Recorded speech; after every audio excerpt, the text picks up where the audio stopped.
Hi guys, so thank you for being flexible. We are still learning about the constant. So we're going to talk about what is K, how can we find it when we're dealing, remember our previous foldable, with tables, equations, graphs, and we're going to explore, play with some of those. I've got some accelerated math questions here because you are going to do an assignment on objectives 47 through 51. So let's talk about what is K. You're going to hear it called one of these six things all year. The constant, I guess you could say it starts with a K sound. The constant of proportionality. We're going to call it the rate, and we'll also call it the rate of change and the unit rate. And next year, you'll almost exclusively hear it called the slope. In 7th grade, they want you to really focus on constant and constant of proportionality.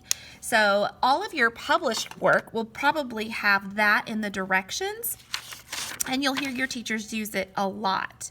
Let's look about the constant in these accelerated math problems so that you're familiar with different ways they can ask you to find it. The average number of students per class in a middle school is 24. Do you think that's the average of your class? There is one teacher for each class. Which equation represents S, the total number of students, if there are T number of teachers? Well, I want you to remember what we talked about again in our foldable. Do you remember in our notes when we said in our equations we can have no plus or minus, or it's not proportional? And we cannot have anything divided by x. Remember, we're always multiplying by x.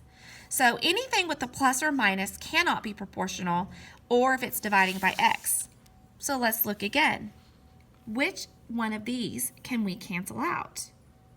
Yeah, the one with a plus t and a minus 24. So now we're looking for both of these. Both of these are in the format of y equals kx. So the format is right. So let's go back to the question. We're solving for s. So which one of those solves for s? Correct. D. Let's look at another way they're asking to find the constant. The distance in meters that a wolf runs in s seconds is represented by the equation d equals 15s.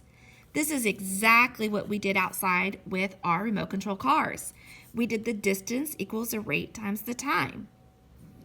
What is the constant of proportionality, or the unit rate? See, they're using both of these phrases of d to s. Well, we know we're looking for the constant.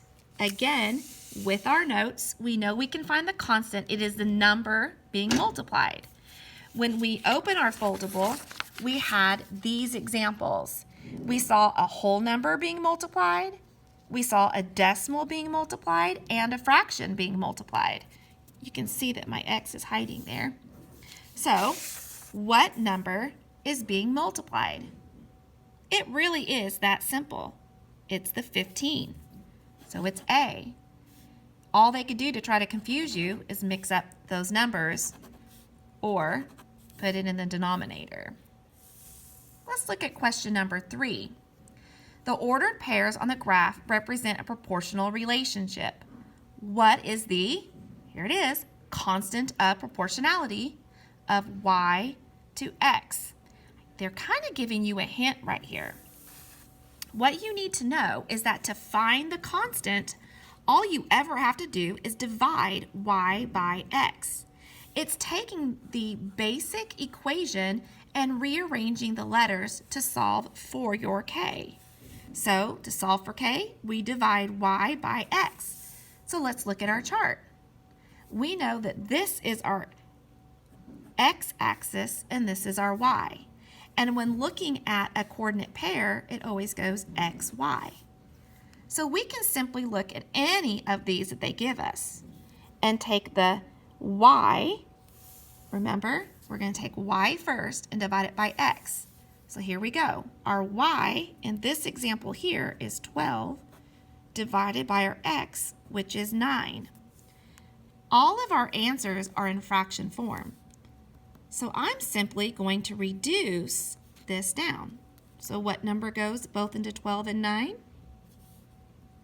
3. 12 divided by 3 is 4, and 9 divided by 3 is 3. So I'm looking for 4/3. There it is. Here's a fun cheat. If 1 was at a solid dot, you would be able to tell just by going to the 1. We'll learn about that more later. How about question 4?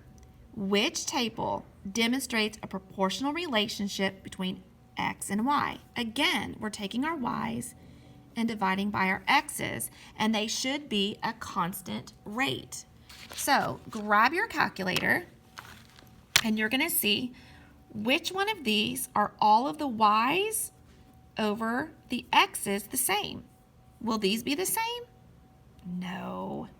If you couldn't tell because it was so obvious, you could always cross multiply and see if they're the same. 6 times 3 is 18, and 3 times 12 is 36. Clearly, these are not the same. What about 27 divided by 3? Well, I know that's 9. How about 54 divided by 6? Okay, also 9. 81 by 9 is 9, and 108 by 12 is also 9. All of these were equal, so it's B. 12 divided by 3 would be 4. 30 divided by 6 would be 5. Another way to check, 3 times 30 is 90, and 6 times 12 is 72. So those were not equal. So again, we divided y by x, and that gives us our k. Last example. The numbers in the table represent a proportional relationship.